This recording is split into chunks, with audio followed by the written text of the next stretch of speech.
नमस्कार। मैं श्रीपाद बख्शी पुनः उपस्थित हूँ आपके सामने पानी से जिंदगी से एक और मोती लेकर।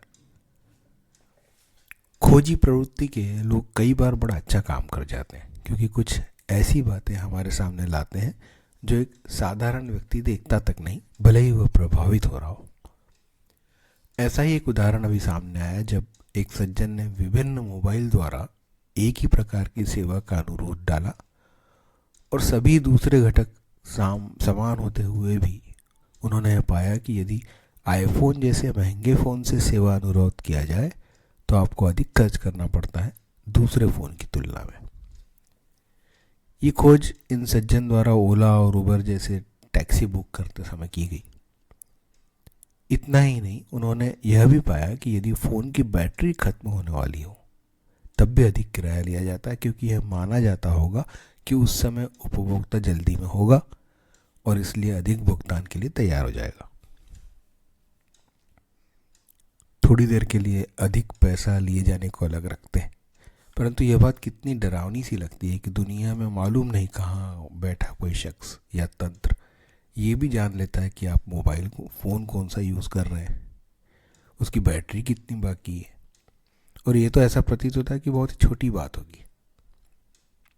धीरे धीरे जब हमारे फ़ोन के उपयोग, उसमें उपलब्ध नंबर, उपयोग किए जा रहे ऐप इत्यादि के आधार पर और भी क्या क्या जानकारियाँ और आदतें सार्वजनिक होने लगेंगी, अभी शायद हम कल्पना भी ना कर पाए। अब वापस मुद्दे पर आने की कोशिश करते हैं। देखिए, आप हिंदी के उपभोक्ताओं या अंग्रेजी के कस्टमर, दोनों का भावार्थ एक ही है। उपभोक्ता में भोक्ता शब्द जुड़ा ही है और कस्टमर तो बना ही कष्ट से मरने के लिए। अब आधुनिक संसाधन और तरीके आ गए, नए तरीके बदल रहे हैं, वरना हम तो पहले के समय से लुटते ही आ रहे हैं। जब ऑनलाइन शॉपिंग नहीं थी तब भी हम किस गाड़ी से सामान खरीदने जा रहे हैं, कैसे कपड़े पहने हैं इत्यादि का आपको बताए जा रहे वस्तु के दाम पर फर्क पड़ता था।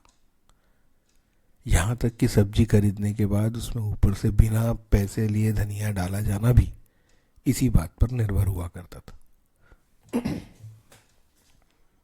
इस संदर्भ में कहानी याद आती है जब वनवास के समय अर्जुन श्री कृष्ण से पूछते हैं कि भगवान ऐसा क्यों होता है कि आपके संसार में जो भी गरीब है वह गरीब ही होता जाता है और जो अमीर है वो अमीर। श्री कृष्ण कहते हैं, इस बात का जवाब मैं समय आने पर दूंगा। घूमते घूमते शाम हो जाती है, खाना बनाने के लिए ईंटों की आवश्यकता पड़ती है। श्री कृष्ण अर्जुन से ईंट लाने के लिए कहते हैं। जब खाना बन रहा होता है तब भगवान अर्जुन से पूछते हैं कि वो ईंटें कहाँ से लाया। अर्जुन कहता है कि कुछ ही दूरी पर एक कुआं था, उसकी दीवार पर एक तरफ से थोड़ी टूटी हुई थी, वहां से 4 ईंटें ले ली। श्री कृष्ण बोले, उसी के बगल में दूसरा कुआं भी था, वहां से क्यों नहीं ली।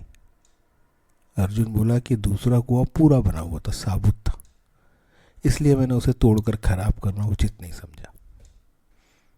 इस बात पर श्री कृष्ण मुस्कुराने लगे और बोले, मैं भी तो वही करता हूँ। इस कहानी का बहुत सुंदर भावार्थ तो यही है कि जब आप अपने आप को सक्षम करते हैं, मेहनत करते हैं, तो ईश्वर भी आपका साथ देते हैं। पर आज इस कलयुग में है, आपका ऊपरी आवरण कैसा भी हो, एक उपभोक्ता के रूप में आपके बैंक मतलब कुएं में पानी कितना है और उसे कैसे निकाला जा सकता है, इस बात पर पैनी गिद्ध नजरें लगी हुई हैं। सजग रहिए, सतर्क रहिए। यदि कोई कुछ आपके लिए कर सकता है तो वो सिर्फ आप है। इस दिशा में इतनी गति से प्रगति है कि हमें बचाने के लिए कोई तंत्र नहीं और हमें लूटने के लिए सब स्वतंत्र है। जय हो, नमस्कार।